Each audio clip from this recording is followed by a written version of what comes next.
right, what's up, everybody? This is Jason from the Tone Lab, and we finally made it to episode 10 of Chillin in the Studio. And today I'm just going to do a little recap of the prior 10 episodes, things we liked, things we didn't like, where we're going in the future. And today I'm joined by basically the team.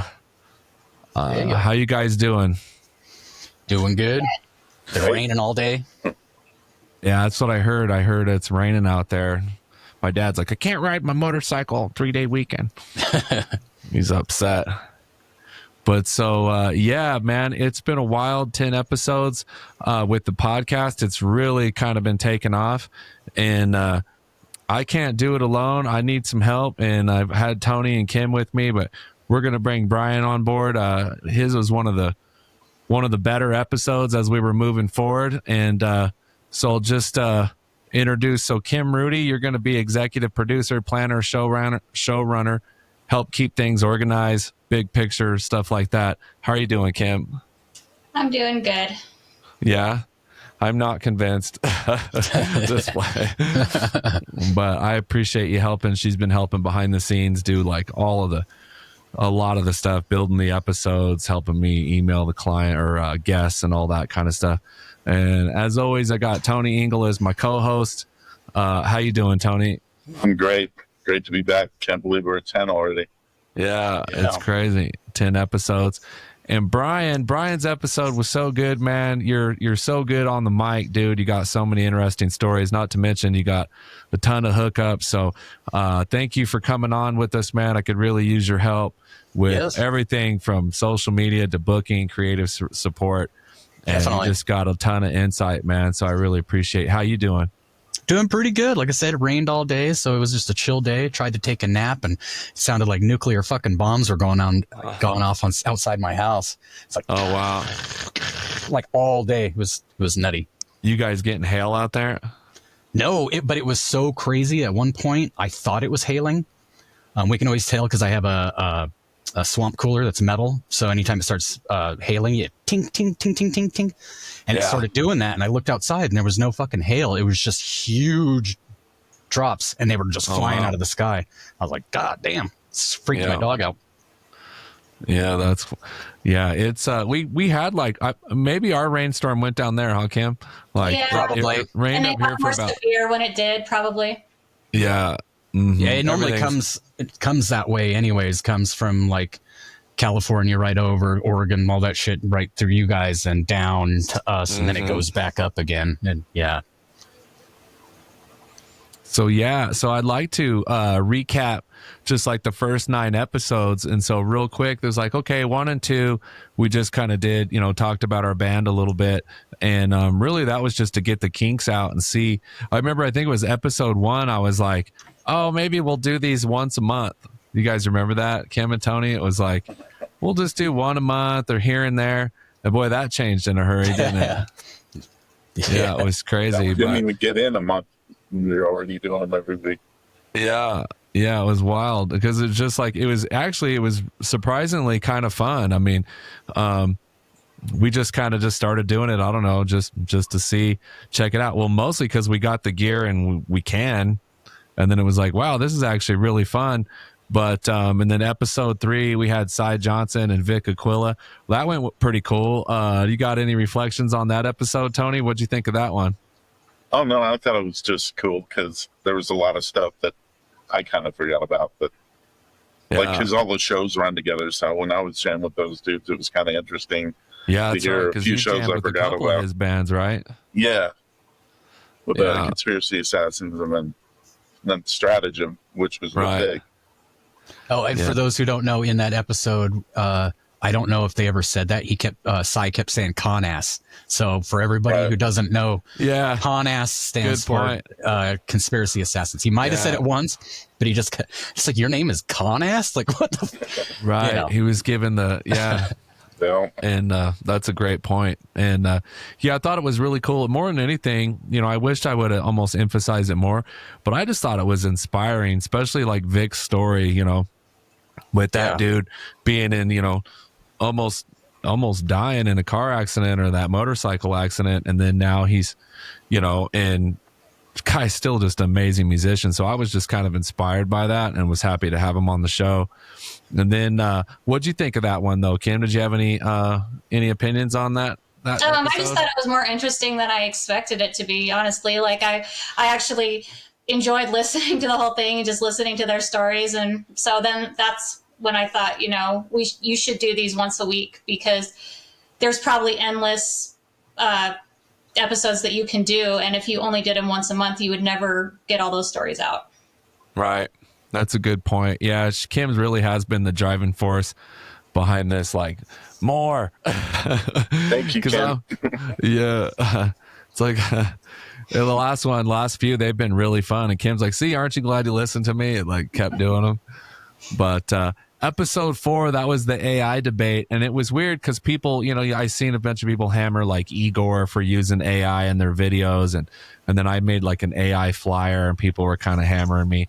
And so I just wanted to get artists on there and artists on here and talk about it. And I was kind of shocked that they were both like super supportive of AI. Like I actually got them on to counter what my arguments would be. And instead they're like, well, it's a tool, and the one that tripped me out the most was the painter. He was like way cooler with it than, because most of the painters and illustrators and street art guys and stuff like that, and the guys that really work with their hands. And John was like that back in the day. He was a big painter. Yeah, and to see them go, it's a tool. But that kind of goes. I think everybody got kind of that early 90s mentality of a lot of musicians, like fucking drum machines cheating, and then it became triggers or fucking cheating, and it's like, dude, they're all tools. It's not cheating. Yeah, because now if AI is cheating, so is Photoshop. So stop it.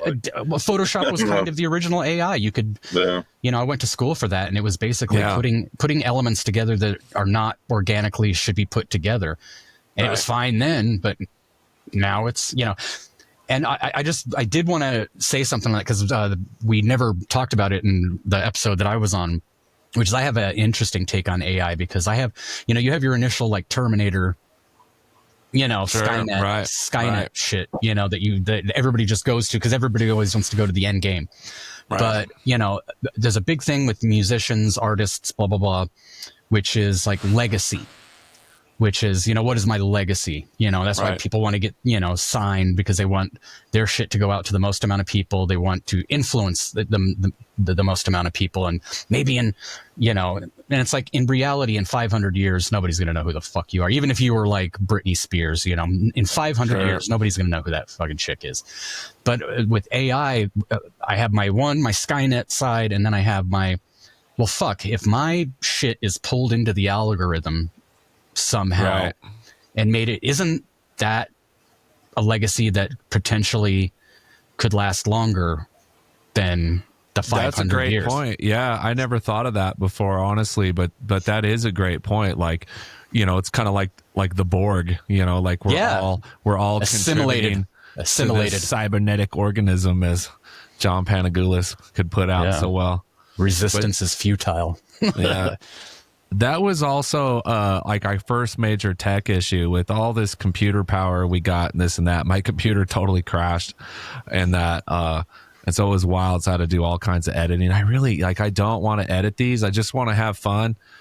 For me, this is just a fun side gig, and I just, more than anything, I got to keep it fun. I got to keep it loose. I don't want it to, where I appreciate you guys coming on board to help though, because I think where the work could come in is just promoting.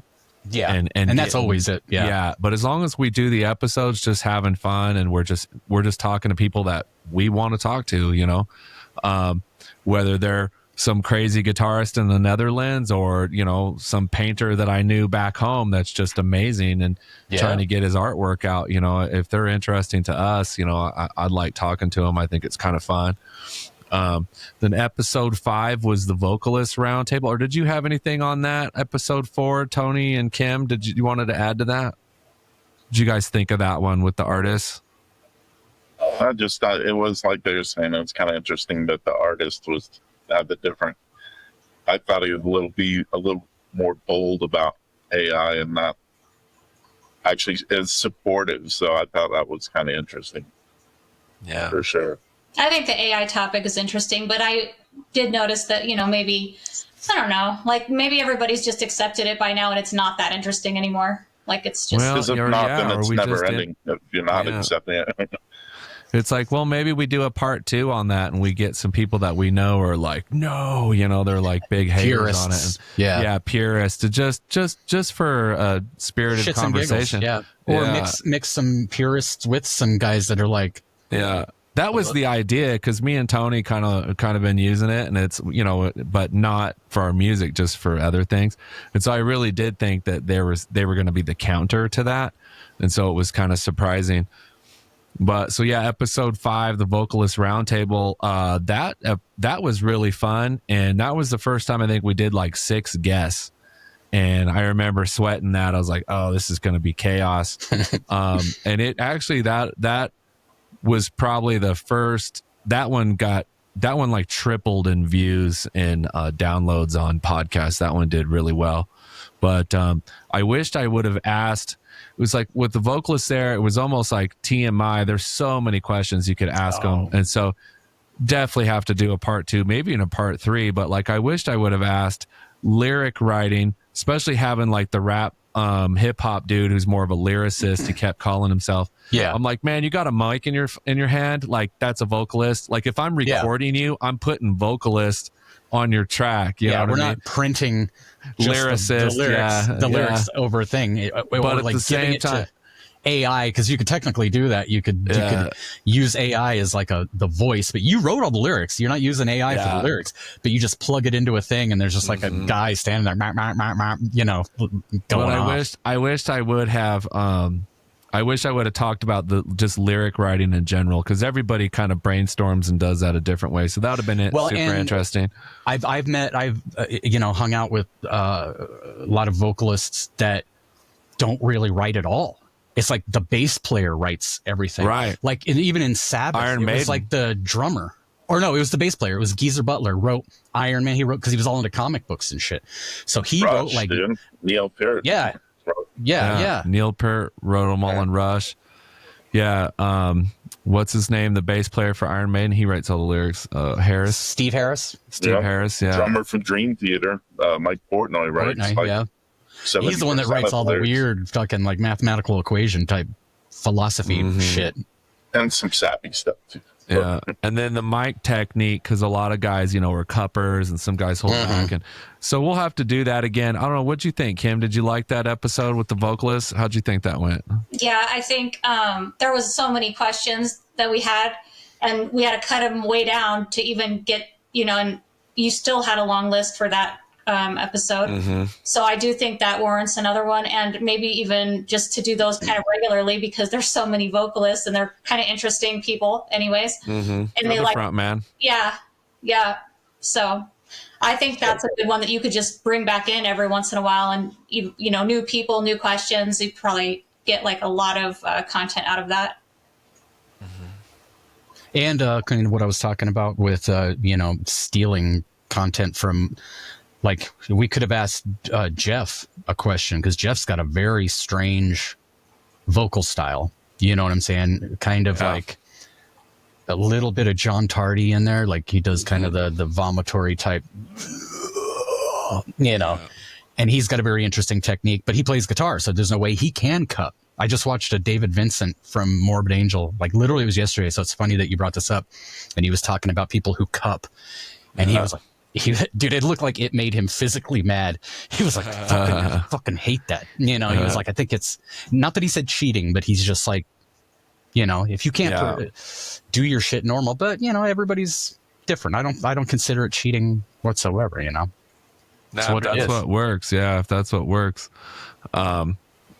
What'd you think of that episode, Tony? Did you have anything? Oh, I just thought it was cool that each vocalist was completely different style. So, like, even if you did another episode, you'd run into the same thing. It's kind of, you don't think about how many different styles of vocals there really are. Right. And it's kind of cool to get all of them isolated like that. Right.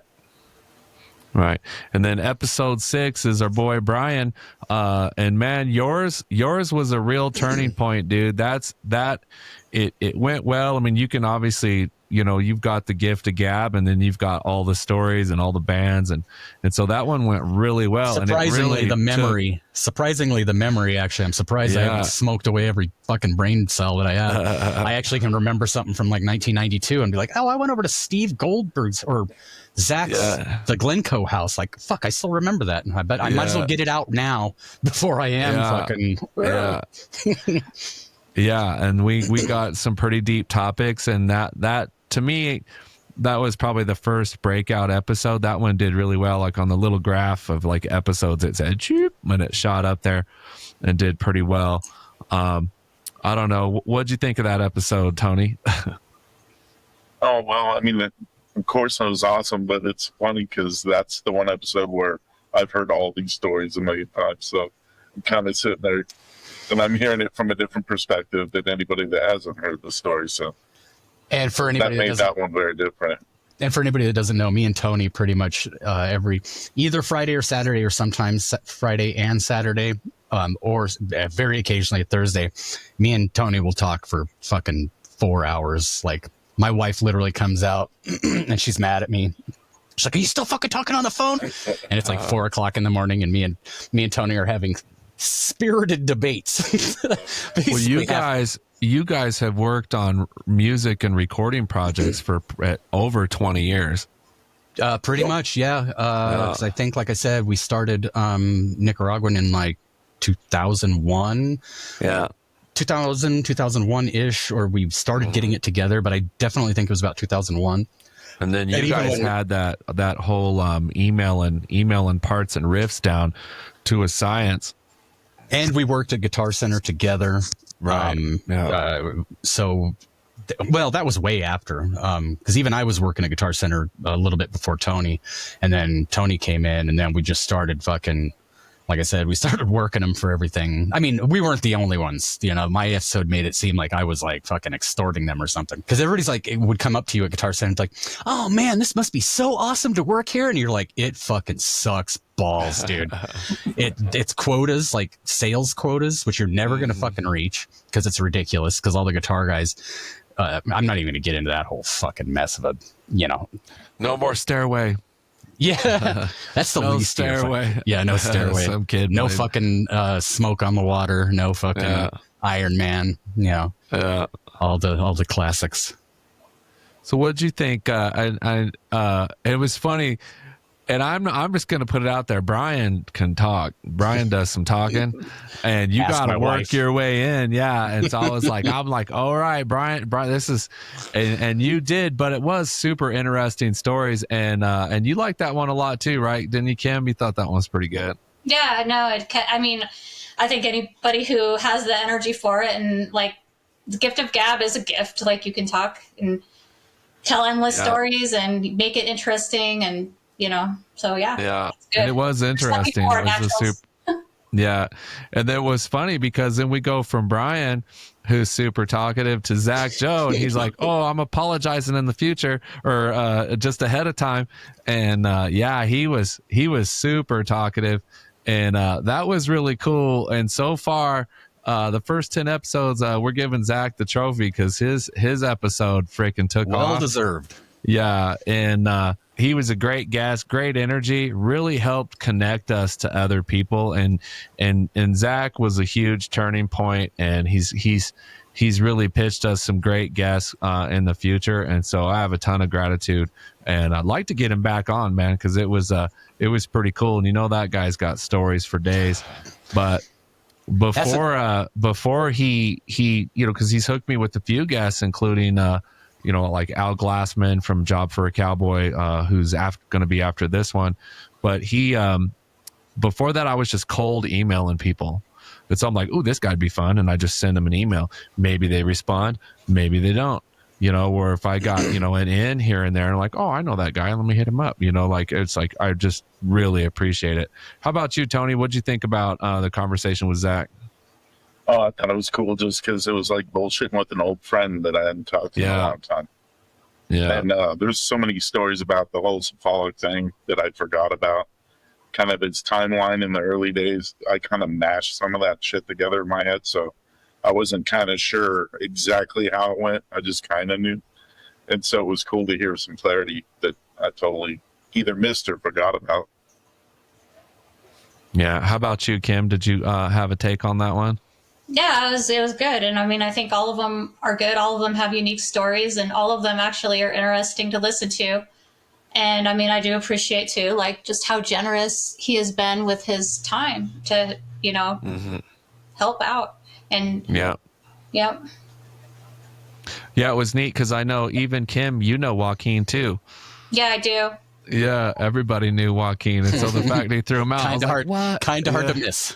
Yeah, I'm sure he was talking about the same one. I was like, oh, the guy that flips in the pit. Yeah. Yeah. Truly Everybody knows he's identify old school, like local pit legend. You Well, know, what's like, kind of interesting is I didn't think that anybody knew him because I never saw him with anybody else. He was always alone. Yeah. Yeah. He always just showed up at like bars or clubs. At And he was every like show. ready to throw down. Every Came show. up to when we were doing Nicaraguan, and he was like, Nick invited me, and he just showed up and fucking threw down, and like he was like the star of the fucking. I was like, don't watch me up here singing, fucking watch that dude. He's fucking throwing down, like down. what were you saying, Tony? I was just saying he showed up to every show. Yeah. Yeah. It wasn't Alone, just like, though, right? oh yeah, Like, he was did you there ever a see him lot. with It's a like, friend, no, he was ever? there every freaking time, dude. It's crazy. Oh, I'm sorry, what? Oh, I just said he always showed up by himself, though, right? Like, did you ever see him Yeah. with a friend? No. Yeah. No, he'd always show up by I himself. hope he's not passed away. That kind of made me sad to hear Well, that who that said might that? be the case. Zach did. He said that he heard that but hopefully he's like watching this going, I ain't freaking dead, Yeah, we'll get him got the on wrong there. one. bitches. Now, speaking of that, I found out 2 of my friends from back in the day had passed away, and I never heard that Tom Clennon and fucking Joel Yeah, from Joel. Exit 13, and I'm like, what the Oh, really? fuck? How did I not know about this? Like, I used Yeah. I used to Wow. go Sorry hang to out hear with- about that. I used to go hang out with Jeff Kahn because Jeff Kahn lived with Tom Clennon. He used to have this store called Dr. Lecter's on was it Marion and 13th? It was. I remember because I made flyers for him, and I was like 8 blocks away from 8 blocks east of Wax Tracks because I wanted everybody because he sold like 7-inch like serial killer like confessions, like they did these little 7 inches, and Jeff used to live with him upstairs up top of his shop. And the last time I saw him, remember Vaporfest, Tony? Yeah. I think I this got a is flyer before for that vapes. still. Yeah. Well, I'm gonna have to you pulled out that one on the one for the show. You might have to start getting some of that. Anyways, there was a Vaporfest. I think it was like Cervantes or something. And I sat next to Tom Clennon like all night. And these 2 kids, they did a raffle it was called a Silver Surfer vape. Do you remember that, Tony? It was this huge like bong looking thing. I But it was remember a the vape. company. Yeah. And these 2 younger kids, because they did a raffle, and it was Tom Clennon, because after his shop, he started kind of doing head shop type shit. And he fucking did this raffle, and these 2 like meek kids kept coming up and talking and looking at the vape, and fucking they ended up winning the raffle, and it was fucking incredible. And they were like probably just of age.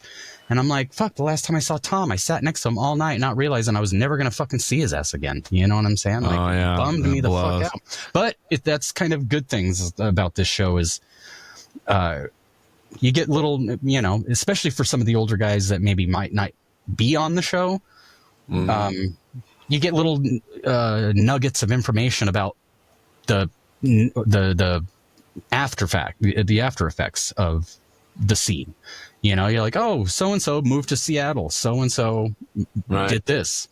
One You thing even that I get some found before interesting. the scene too, like even nuggets that were pre-existing. Oh yeah, totally. Right. One thing that I thought has been interesting is because like I never toured, I never got on a tour bus. The label put us on a tour bus and we toured Europe. And one thing I've noticed about, the working musicians, whether it's Cephalic or, talking to Al Glassman from Job for a Cowboy or is that it's like Zach said, it's very incestuous. Like you're all kind of trading members and stuff. It's like, oh, we got the album and we're going on tour, but like so and so couldn't make it, so we just picked up a bass player from another band. Yeah. And everybody's doing that, or we're like, oh, I'm off tour on my other band, but I don't want to go back to doing construction, so I'll just jump on the tour here, or I'll jump on these guys' merch booth and I'll just go with them, just party and sell merch. And I thought that was really cool, because as we were always staring down the idea of a tour, it was like, oh, what do we do? What do we do when you're not touring? How do you keep making money and all them things? And so talking to like these guys, like, and these just the pro working musicians, I just find it really interesting how it's just like everybody just starts networking. And like Nick was the bass player for Cephalic, right? And now he's in Job for a Cowboy. And then he's like, well, oh, he is. These later 2 albums are way more, I don't know how to say He's it. very proggy. Have you seen that thing? Very Tony? proggy. The bass lines are very proggy, and I personally like that. So I love those albums that he's on. I'm like, I've really been listening to them. They're really good. His other thing that he did, remember me and you were talking about the masks, the baby masks things? Oh, right. And he did this band. I think they were called Axis of Evil. And it's a drummer, a bass player, and a guitar player. And I don't know who sings, if it's Nick or if it's the guitar player or the drummer or whatever, or they all sing. But they wear, one of them wears a Putin mask, one of them wears a Kim Jong-un mask, and one of them wore a Trump mask. And they're creepily fucking, and they wear suits, like with ties and everything, and they play fucking like proggy death metal. Oh, wow. It's fucking fascinating. And it was Nick. Like, I thought they quit it after Trump went out of office, but it could be coming back up any fucking time. Yeah, heck yeah. And then so episode 8 was Mendel Beidelei, and I was super excited for that one and almost a little nervous. And like, I thought it was a good interview. Unfortunately, I was by myself, and it was weird because dude's in the Netherlands, used to play in Aborted, and he does all this stuff. He's a Cubase guy, all this stuff. So I'm super excited and a little bit nervous. But yeah, I trusted AI. I trusted AI. Like, because I just thought I could have just Googled it. But for some reason, I was like, oh, what time is it in the Netherlands compared to me here in Idaho? And it said 5 hours. And so I missed this first interview, and I thought, shit, I'm never going to get another one, like another crack at it. And then we kept trying, and it was just all these goofy things where I wind up like running home from work to do the episode, and I couldn't get Tony on. And so I was kind of ran that one solo. But I felt like I fanboyed a little bit too much. I was like, oh, do you cook? Like, teach me everything you know, because it's just like that dude is like, he does all these things that I'm into, whether it's producing music, doing grindcore, doing, like classical music involved, and all these things. And just, I mean, an amazing guitarist. Keyboards and guitars and everything, and so scoring like, and yeah. Yeah. Mm-hmm. So I was just sitting there like, and that's when I was like, oh, like, I want to try to be professional, but some of these guests, especially some of the names we got coming down the road, like, I'm like, okay, it's going to be hard not to be like, I'm your biggest fan, and so I gotta keep it straight. I don't know. What'd you think of that one, Tony? Oh, I thought it was awesome. It would have been fun to be on there, because I had a few questions I would have asked, but like what? I'll just, I think the one you asked him off camera, I think about his Gibson Epiphone.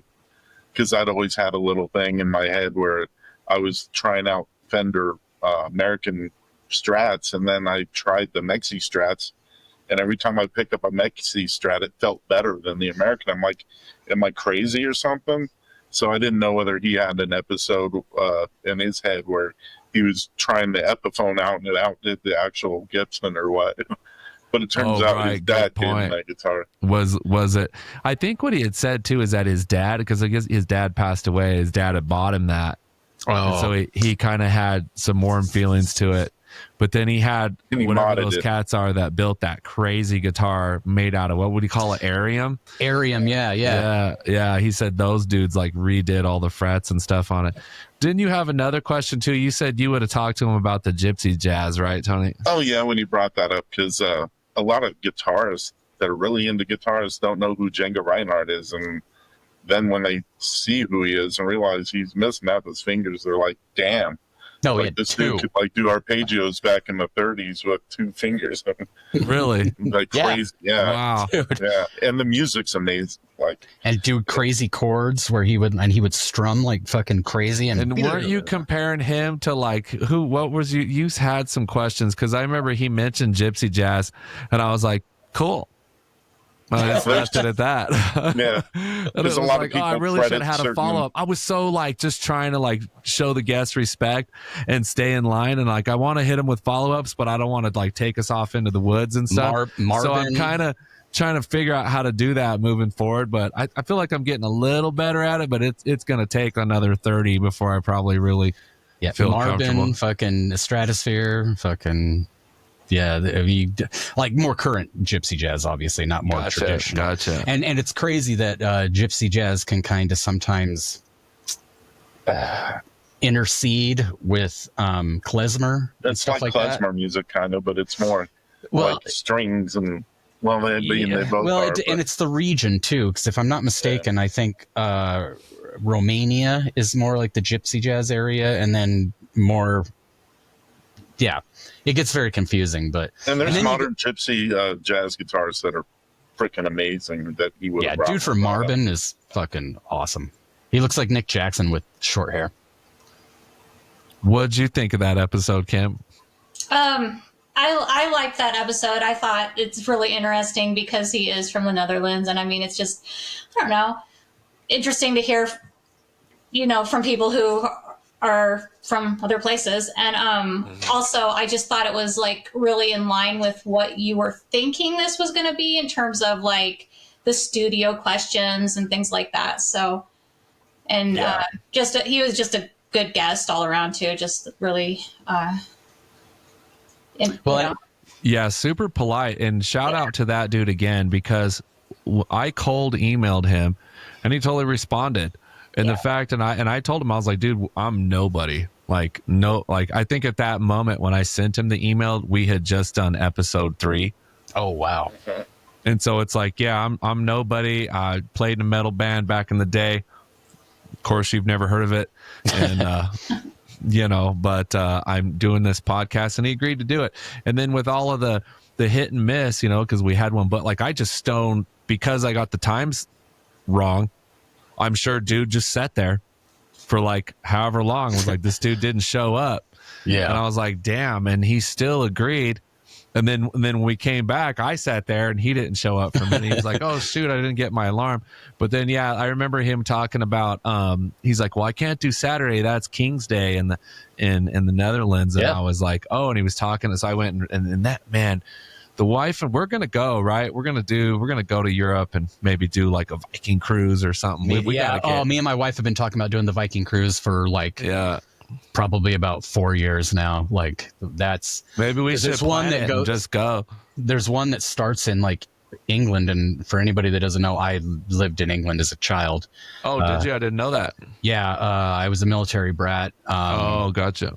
And I lived and went to school 6.5 years. Like my whole childhood, like childhood was in England. Oh wow. So but like I was a military brat, so we lived on a military. So can you do base. the accent? Well, I can do. I can do a very proper accent. There you go. Hello. Proper's good. Hello. And now you got fuck off. Yeah. Piss off. Piss off. Right. Get your Vivian on. Tony knows what I'm talking about. Yeah. That's actually more nasally. That's like Vivian is a little more.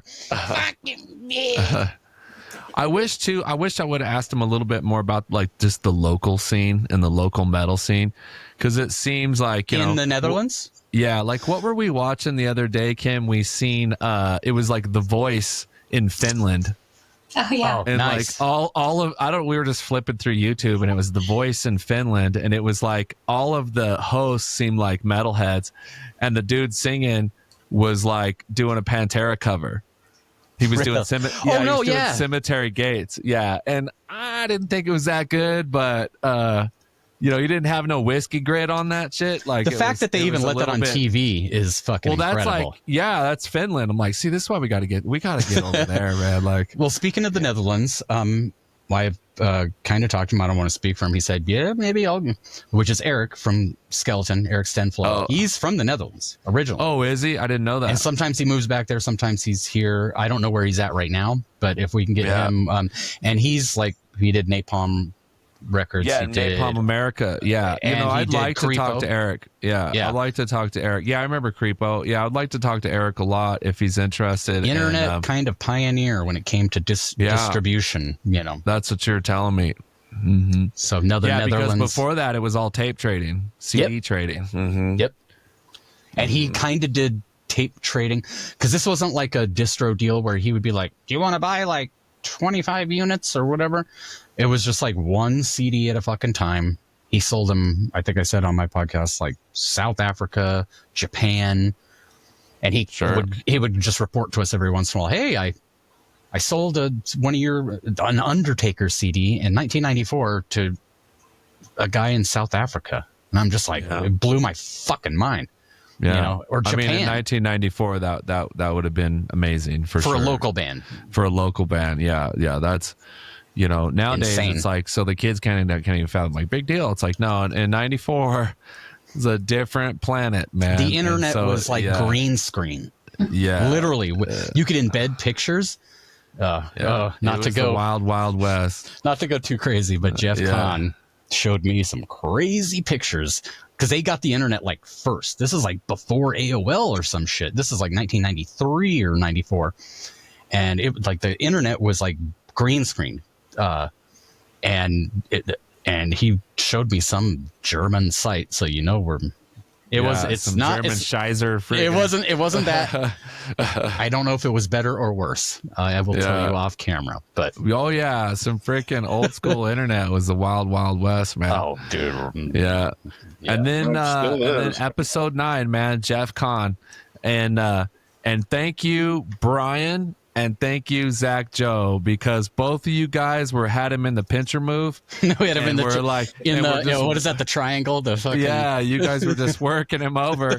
By the time I sent him an email, like he was already ready to go, and I was like, wait, don't beat him up too much, man. Like I don't want to like see my.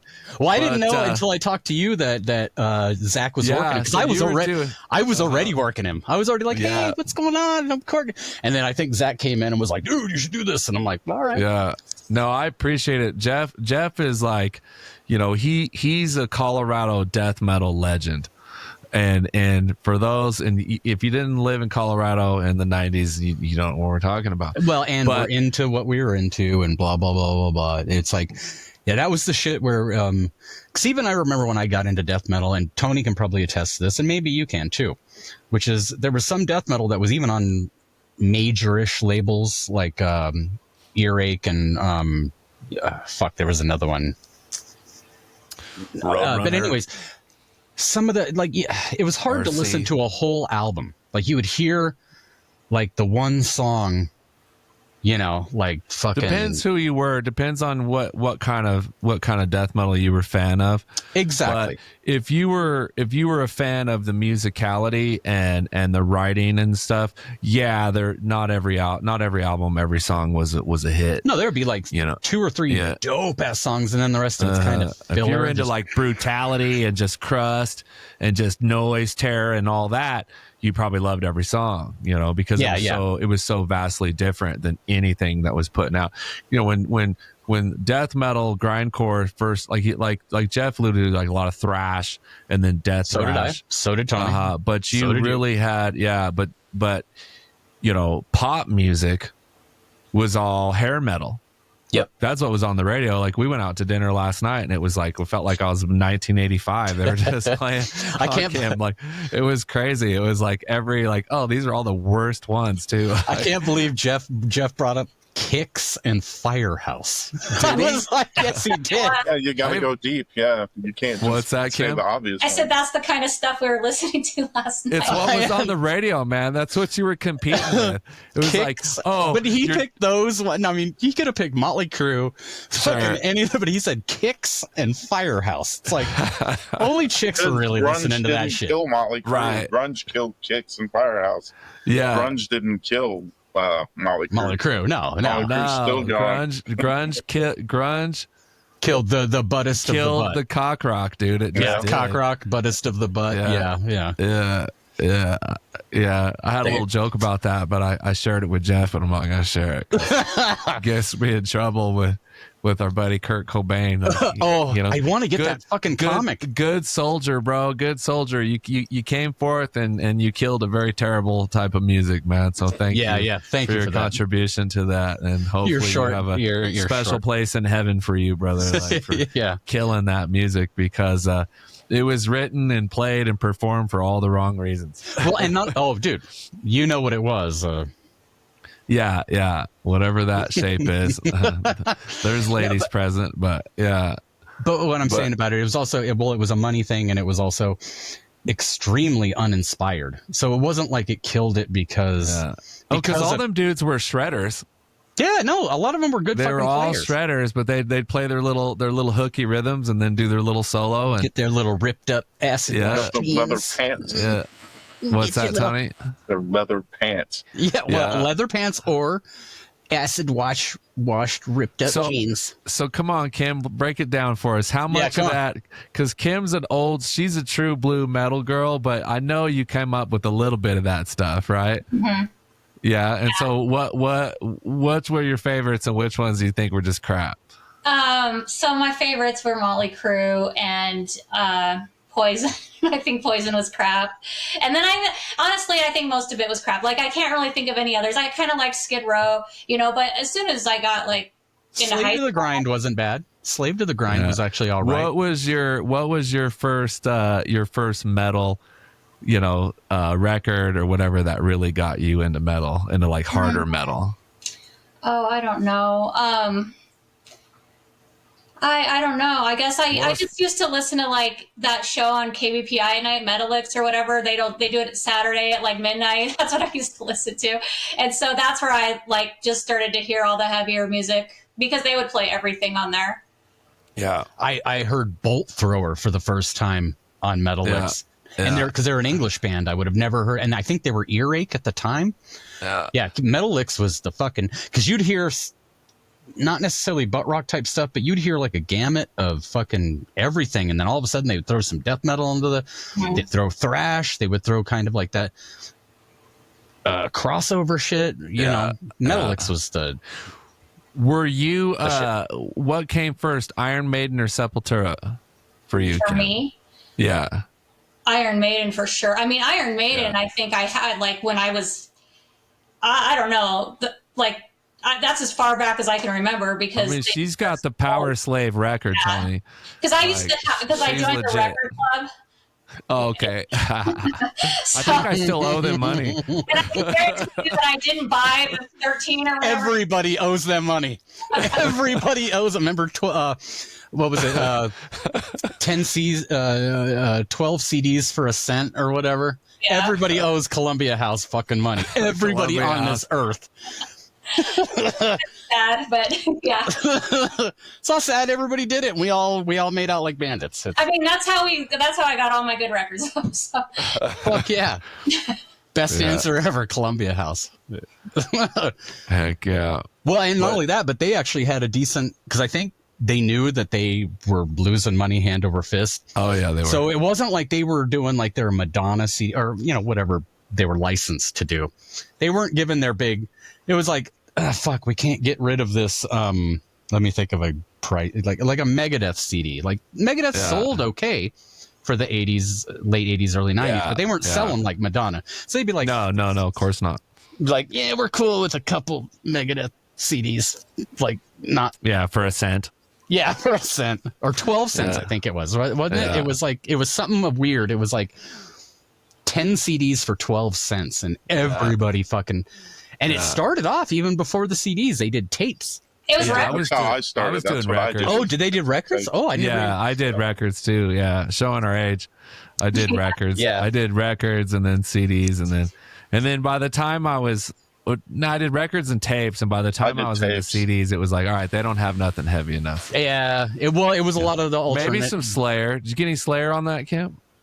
CDs wise? No, I didn't. I mean, I was real young when I did that, and I was not into Slayer. Like Slayer was too scary Slayer. at that age. To Slayer. Slayer was too Slayer. In 88, Slayer was freaking, is like Black Sabbath probably was in like 69, you know? Well, dude, no. Rain and Blood came out in 86. That's Right, fucking insane. Yeah. People Criminally were freaking insane. out. Yeah. So to keep rolling though, hey, Tony, what did you think of episode 9 with Jeff Kahn? How did you like that? What'd you think? Once again, it's very similar with the Zach Joe, where it's like talking to an old homie you hadn't talked to in a long time. Yeah. And there's a lot about that dude I don't know. So Yeah. it was definitely, I thought it was going to be recapping a bunch of stuff I already knew, but almost everything on there was like, damn, I didn't know that. So it was cool to hear that. And once again, that's a dude you could probably do a few episodes. Absolutely. Mhm. Yeah. There's a ton of Yeah. stuff He's an there, for interesting sure. cat. He's got a big story. How about you, Kim? What'd you think about episode 9? It was good. I'm not familiar with him at all. Like I never knew who he was or anything like that. But that's one thing I really like about this is that not only do we do the podcast because it's fun to listen to those, but I also love the YouTube videos where you could like see people. So Sure. I enjoyed that. Yeah, for me, I was trying not to fanboy over Jeff Kahn as well, just because, like, I always looked at Skeleton of God like it's just like I said, like they to me, for whatever reason, at that moment when I heard them, it was like I just associated like Colorado death metal with that sound, you know, with the, you know, and I was like, oh, you know, like I said, it made where I moved to a new state and I was kind of, you know, I was young and I was like, oh, this sucks. It changed my whole outlook. And then it was like more and more bands. And that's one thing with talking with Jeff and all these, you know, it's like, you know, as when we were playing in our bands in like the, you know, the mid and late 90s, I always felt like the scene was rough. And so I just want to clarify to people, when I say that I felt the scene was rough, I'm talking for death metal and grindcore bands. It was like hard to get shows. You had to play parties.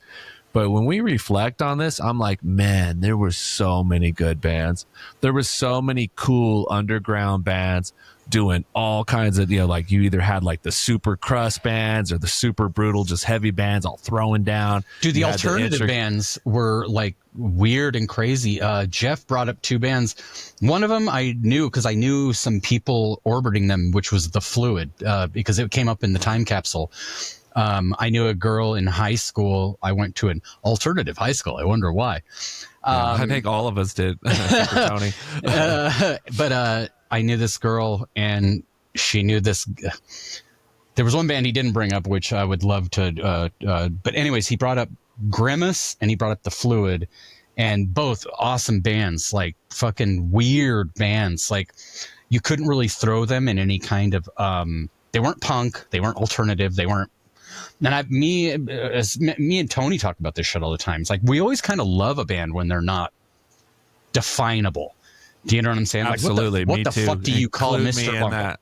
Right. Denver had a fuck do lot you of call- that though. Like psychedelic zombies were a lot like that. Psychedelic where, like, Zombies? Yeah. No, the one I was going to tell you, Warlock Pinchers. Yeah. Oh, are they from Colorado? Fuck yeah. Yeah. Oh, And it wow. was so- I didn't know that. They had broken up when I met this girl in high school, I think. And this shows you how fucking weird this scene is. She was like, oh, yeah, last time I saw him, he was selling Ren and Stimpy watches on 16th Street Mall. Watches that had little yeah. Ren and Stimpy. I would have bought one. I want I would have them, yeah, I totally would've fucking bought bought the one. whole I was a collection. Ren and Stimpy freak. Yeah, I put Ren and Stimpy samples in Butcher Shop, dude. I love. I Ren put, and dude, Stimpy. actually, there's a Ren and Stimpy sample on Undertaker. I shit you not. Oh, is there? Yes, Oh, it's I think not I a. know what you're talking about. It's a radio sound. It's not a voice or anything. It goes, and it's before my little bass break where I go doom doom doom doom doom doom doom. But you hear a, and it's like a fucking like a theremin or something, and it was totally sampled off of Ren and Stimpy. That's the other thing that people don't realize about, like I was saying earlier, about death metal people that were goofy fucking weirdos. Oh yeah. We used to break practice for Undertaker to go watch In Living Color. Yeah. And Well, would that was pray. another thing too. That was another, not to cut you off.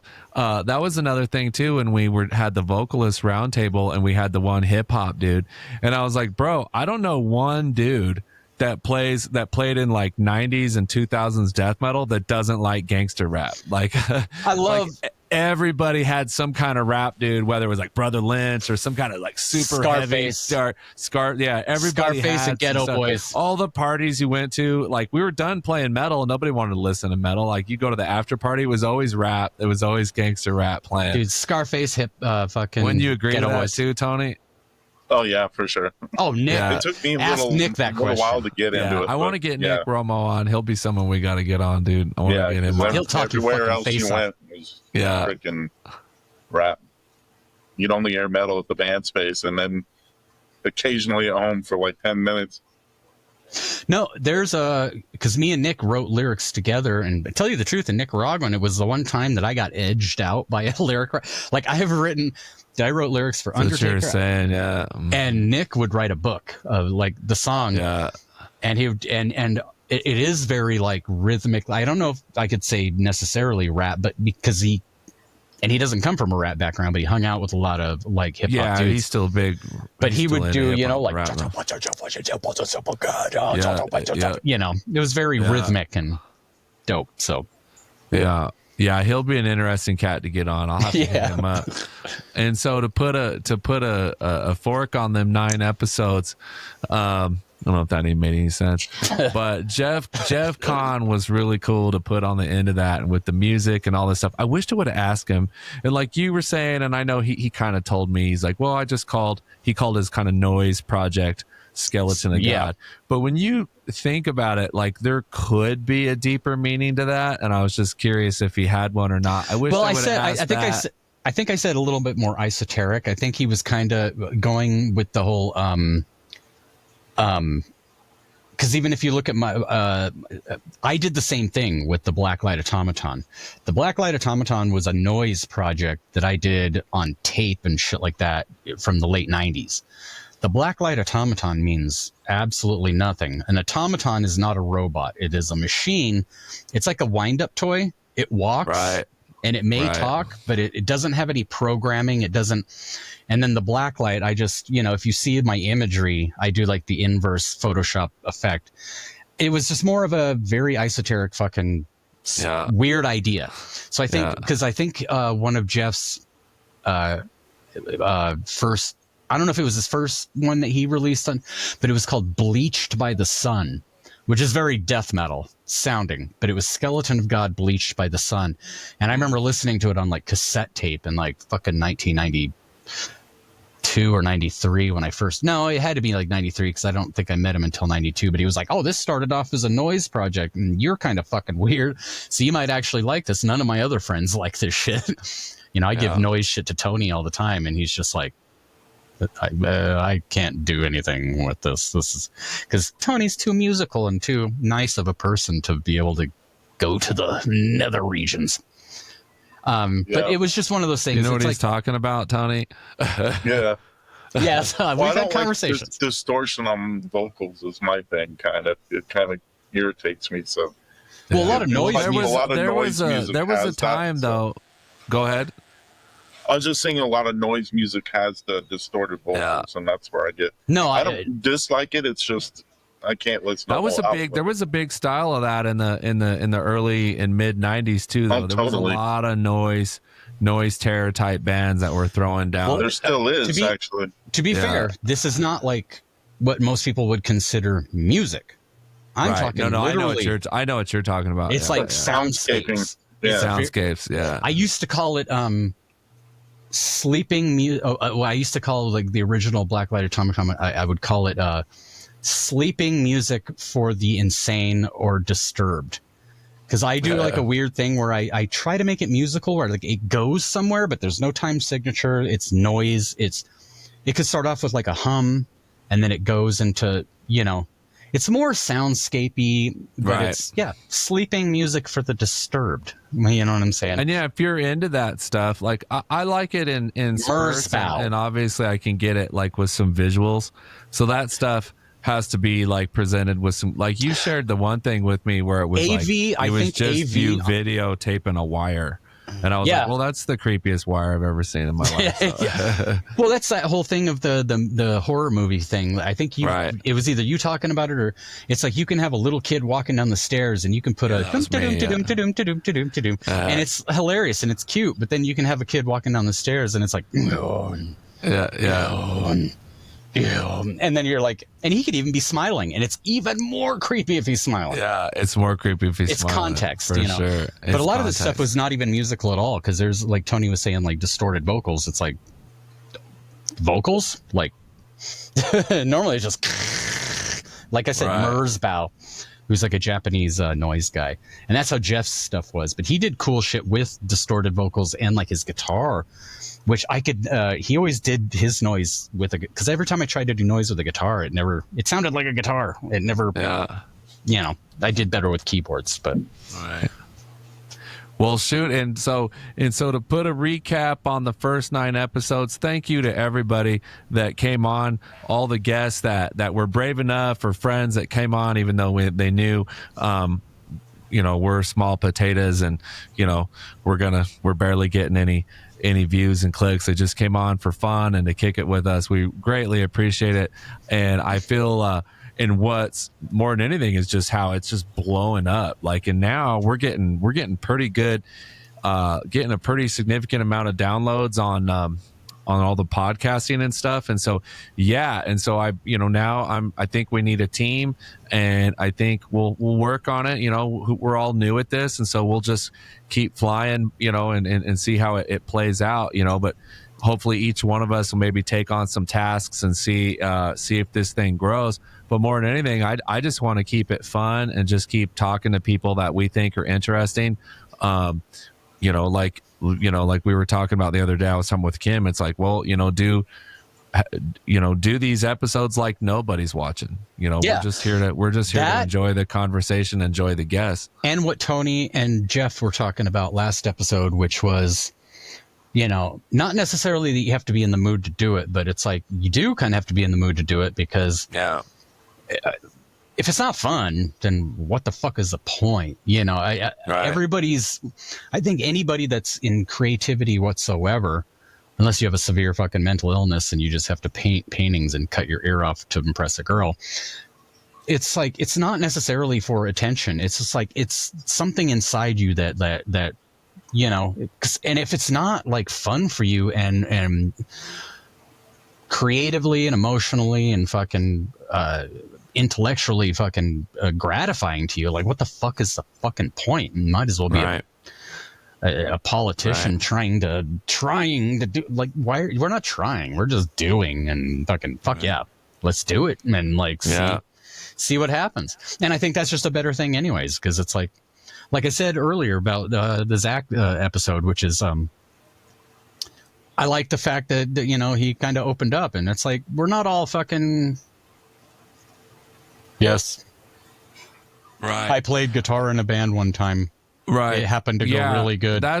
That's one thing I was like disappointed with my questions with Mendel Bidalai, is it was so hard to get him lined up that I just ran in and sat down and was just like, question 1, question 2, and I felt like I needed to expand and have follow-up elaborate with follow-up questions and whatnot. Or allow other people to elaborate. I felt really stiff, and so I was disappointed with myself on that. But episode 11's already in the books, and so that one's coming next. That's Al Glassman from he was in Despised Icon, Job for a Cowboy. Holy fuck, I played with those dudes way back in the day. I don't know if I played with them. He's also got his OG band is this gore band called Goratory that is actually pretty sick, hilarious. And then what was the other one? I keep forgetting it, but I shared it with some friends already. It's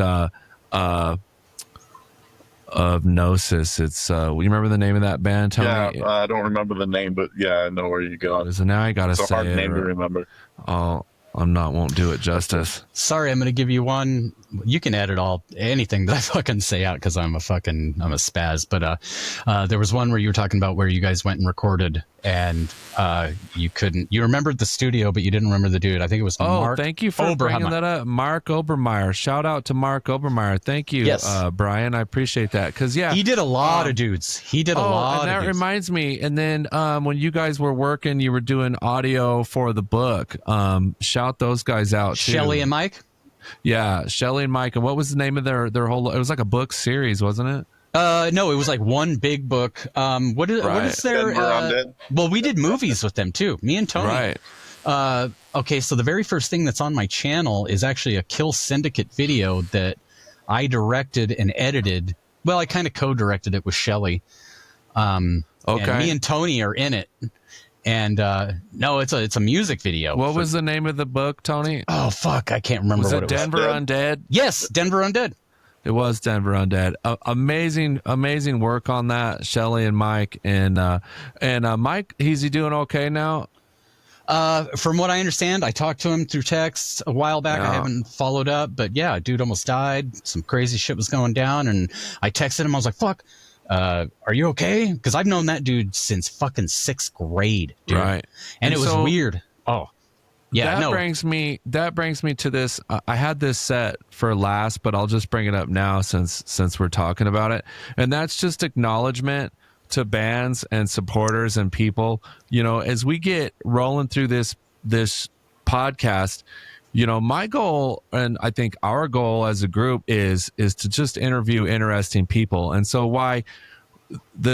we're all from Colorado and we came up in that scene. We want to talk to everybody that we can worldwide, but at the same time, we do want to show love to our roots. And so I want to mix them in because there's an amazing musicians, amazing artists, and people that just because say like they didn't get signed on a big label or do a big, huge tour doesn't make them any less of amazing musicians and creators.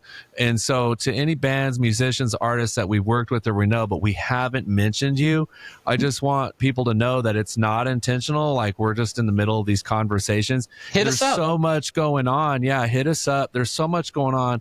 I kind of set up a rough outline of questions, and I can ask these guys questions for 3 hours.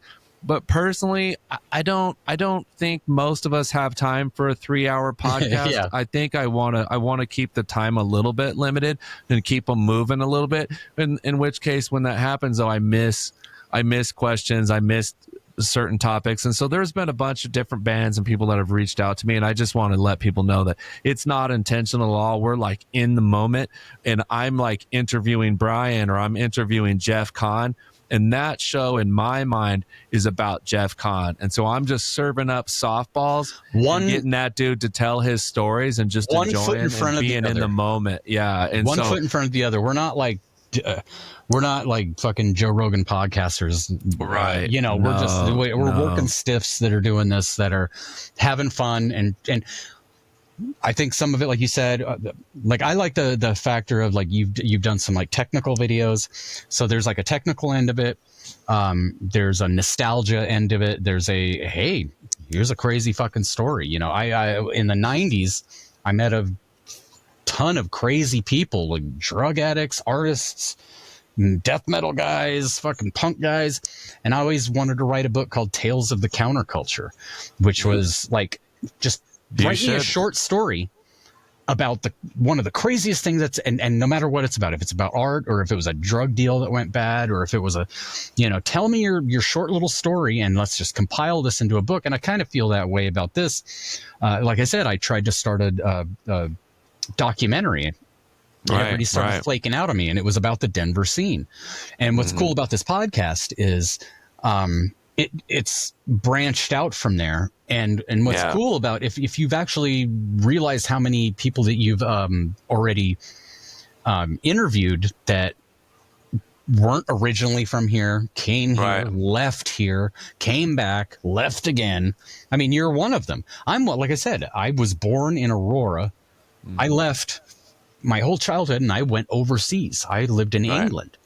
You know, so I have a perspective that's fucking weird, and you know what I'm saying. And that's a great point because it's not. This isn't a podcast about Colorado. About Colorado. This isn't a podcast about the Denver scene. I just want to include them because because there's so many musicians and artists that I have so much respect for that really influenced me over the years, and I'm going to include them. And but we appreciate everyone's support. We're doing our best to highlight as many voices and projects as we can. And so reach out, like the email's up, you know, it's tonelab99@gmail. anybody wants to come on, or you want to correct something, or you want, or just comment and bust our balls, I'm okay with it. There's always going to be something we missed, but I just wanted to throw that out there in this little kind of recap of that. But we've been having a lot of fun. There's a lot of cool guests booked in the future. I mean, there's some good ones coming down the road that I'm super excited about. Yeah. But I don't want to name drop and jinx them, but we've got some cool cats booked. And so let's talk about the goals for the next 10 episodes and what we've learned. We kind of went over that. What do you think, Kim? Do you have sorry to leave you there quiet for a minute, but what do you think the goals are for the next 10? Just to keep it fun. And I mean, that's what I think, that like with no real agenda in mind other than to do this, it's like it makes it, leaves it open to just see what happens, which is good. Maybe I've been thinking a little bit like maybe experiment and see if a not so structured podcast might be more fun, where you let the conversation go where it goes instead of having questions. Though I think sometimes people appreciate knowing what you're going to ask. So I'm not sure about that, but it's just a thought. But just keep, I just think there's endless amounts of conversations to be had that I think are interesting. So yeah. Right. We had talked about too, like, oh, maybe we'll run out of people. And as we really start to dig deeper, it's like, we're never running out of people. There's so many cool cats that I want to talk to, whether it's like Brian and I were talking about hitting up Lloyd Kaufman, you know, that would be, for people that know, that would be amazing. I'd love to hit up Lance from Macabre. Yeah. I agree with what you're saying too, Kim, where, should we have questions, or should it just be a conversation off the cuff? Or if they have something to promote, just let them. Well, everybody can promote, and so I give them. But you know what I'm saying? If there's a specific thing, be like, okay, what about this project that you right? What to your whole career and everything? Why? Because they can, you just certain people, if you just ask the right question, you could just they'll blast off, and that's my goal, is just to serve up softballs and let them knock them out of the park. What do you think, Tony? What are the goals? What do you think the goals should be for the next 10 episodes? Well, I think, like Kim said, you keep it fun, but you were saying about running out of people, it's like, well, some of these you could do multiple episodes that are about different subjects, right? Or different mashups, like guitar. Sometimes they're a singer. You can bring them in on a vocal one. You can bring them in on a guitar one or on a tech one. So you do kind of not run out of resources as fast as you think you're going to. So I figure something like that might end up happening, where it's different subject matter each time. Right. Well, then you could do even other things where you do like kind of like how you did the vocalist show, where there's like 6 dudes, but then you just have like a topic. Right. Do you know what I'm saying? Because there's a lot of crazy things, like how do you that was the idea with the AI thing. It was just like, let's get me and Tony and a couple artists and talk about AI. So I agree with that 100%. I like that idea of just like, let's just get some interesting cats and like throw some random, like, let's just talk about, some random thing that's relevant in the world at the moment. I brought this up to Tony last night, and he was getting pissy at me because he's like, why aren't you just throwing this to Jason? Why are you talking to me? I'm like, well, I'm trying to get, if you don't find it interesting, he's not going to find it interesting. But like shit like the perception or misperception of violence in metal. Right. That's a fucking... That's a good, yeah.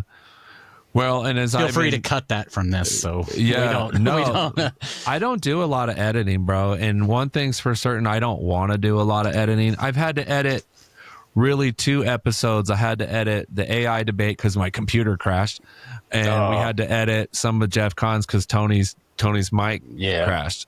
But other than that, little bits of things here and there, just to like, in case, like, because that was one thing at the beginning. I was worried about keeping it moving fast, because I feel like just an hour and a half, maybe shorter, but I don't want the 3-hour podcast. Like, there's already guys doing that, and I'm not trying to compete. We're just having fun. But Where at the beginning I was trying to keep it moving and I would accidentally talk over people, especially Tony. Poor Tony's been steamrolled so many times. But now I'm like, oh, I need to let people flesh out their thoughts. And even if they stop, there's no need to edit that. It's a conversation. And so I'm learning. It's just like, just let it roll and let the person have their thoughts. And for some reason, if we do have a long period of silence, yeah, I'll come in and edit. Well, yeah. I mean, there's a pace and a flow that you got to adhere to. But so one thing we want to improve definitely is we are going to try to improve the marketing of it. We're doing it. We're here. I think we're doing it for the right reasons, but we can still market it and push it as a business. It's like, why not? You know? Yeah. And so we're gonna start pushing it a lot harder, I think, and see what that does. I hate Instagram. I don't know. For everybody's listening, I think posting on Instagram is just a pain in the ass. Am I getting old? Like, it's like, why is it so hard and clunky? It's like you got to upload to a thing, and then you got to. It's like it just feels. I can't stand it. YouTube. You just fucking put up easy. Upload. You've already downloaded. You've already done your video. You just like you can even maybe I'm showing my age. Like, oh, technology. Well, no, you can just drag it there and then it uploads. Granted, it might take a second, but why is it such a fucking ordeal to do anything? Like, and I'm gonna upgrade. I'm gonna start throwing some money at the tech. And so we'll start upgrading, you know, mics and cameras a little bit. I want to do that. Cause when I go back and I go through to add a little compression and different things on the voice, you can tell the difference in the guys that got the good mics and the guys that don't. I have to do a little more work. And I'm on a fucking gamer mic right now. Yeah. So. Once we get all that going, I think it'll be good. So final wrap up, final thoughts from all of you guys. Like, what do you think? Starting with you, Kim, final wrap up, just reflection on the first 9. What do you think? And what do you think? Put you on the spot. Well, I don't know. I guess there's just been more, I don't know. It's been better than I thought. And I thought it was going to be fun. Like it seemed like from the first one we did, I was like, oh, this is kind of fun. Like people get to just talk and, you know, get their, you know, have these conversations. And, but it just even, you know, the first 9 have been even better than I expected. That's all. Yeah. How about you, Tony? It's almost the exact same thing. Like I went into it going, didn't know whether it would be fun or not, but it's like, screw it, just do it, get out of your comfort zone.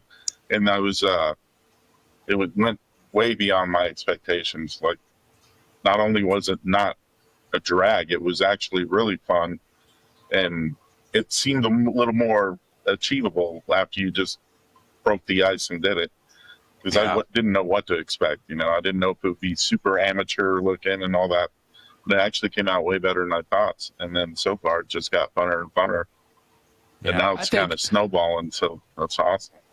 I think we have had a couple of amateur moments, but then sometimes I listen to them, and there's some like podcasts that are super polished, and they got all kinds of. We're talking about bands. We've all had our amateur fucking moment. We've had many amateur moments. Yeah, we haven't had a train wreck. Exactly. And you see some, and they're super polished. But when I'm just like listening to podcasts where I'm like, you know, working in the yard or at work or whatever, I feel like ours is sounding pretty good, you know. And so I think, you know, we can always improve and grow. But yeah, and I'm with you, Tony. Like, I'm super shocked that it's done as well as it has, and it got as popular as it has. And for everybody that is watching the show, thank you very much. I appreciate all the people that have been, you know, watched each episode and have been downloading them. It really means a lot, and you can definitely thank Kim for it, because she's been behind the scenes cracking the whip, because I'm like, I don't want to do this. And, I think I read somewhere that like with podcasts, it's really hard to get past 7 and 7 episodes. And it was crazy because episode 7 was so hard to get recorded. And I was like, you know, we got our own band, and we've got our own stuff we're doing, and life and kids and all this. And it's just like, oh, I don't even know. And she's like, oh, okay, I'm going to do episode 7 and 8 just because I'm not going to accept failure. And then 9, and it's like, here we are on 10, and it's like, and now I've got 11. I've got a bunch lined up. Metal ethos, which is like, I am not going to let I can't fucking play this stupid riff. Fucking stop me. I'm gonna fucking power through. I'm gonna fucking load that van that, with my fucking speaker cabinet that's got one cone busted, and we're gonna play this fucking show. God damn it! Yeah, right. Yeah, exactly. And so, thank you, Brian, for coming on, man, and coming on as like a member of the team, dude. I think we're gonna get you on a lot more episodes, and I think you're really gonna help out a lot, and you've got a lot of really cool insight and kind of OG metal takes and stuff. Both of you and Tony both, like, because like I said, just gypsy jazz. I was like, cool. I was like, I don't. Oh, speaking of, what's gypsy jazz? I didn't know what it was. Like, I'm sorry, the Igor Trey fucking video I sent you the other day. Trey from Secret Chiefs. He's in that Igor video. That is him, huh? Yeah, that is him. And I have introduced Tony to him personally, because I've talked to Trey a bunch of times. If I could get that dude, like I said, cut this out because I don't want to jinx it. But if I can get that. What's his name? The head guy for Igor. I sent him a message. I'm like, dude, that's a white whale for me. That's a big whale for me, just because right now I saw that shit pop up and I was like, there is no better fucking perfect mixture. The creativity and what they're doing in the studio. Oh, yeah. Fuck yeah. Yeah, that'll be awesome. So, all right, man. Well, I guess we'll wrap it up with that. We're excited about where we're going and what's coming down the road. And so thank you, everybody that's been a part of the first 10 and has subscribed. And don't forget to share and subscribe some more and share it with your friends. And now we are on IG, and I separated my band and the studio and the podcast. And so now I won't be cross-contaminating anymore. And so for those of you that just want to follow the podcast and some of the studio stuff, that'll be on the Tone Lab on IG. And of course, we got the YouTube channel, and we're on every podcast platform now. And it's been that way for all 10. So wherever you do your podcast and all that stuff. But thanks again, everybody. And thank you, guys. Thank you, Kim. Thank you, Tony. Thank you, Brian, for helping with the first 10. And so here's to 10 more. Fuck yeah. All right, y'all. We'll see you later. Take care. Thank you. Laters.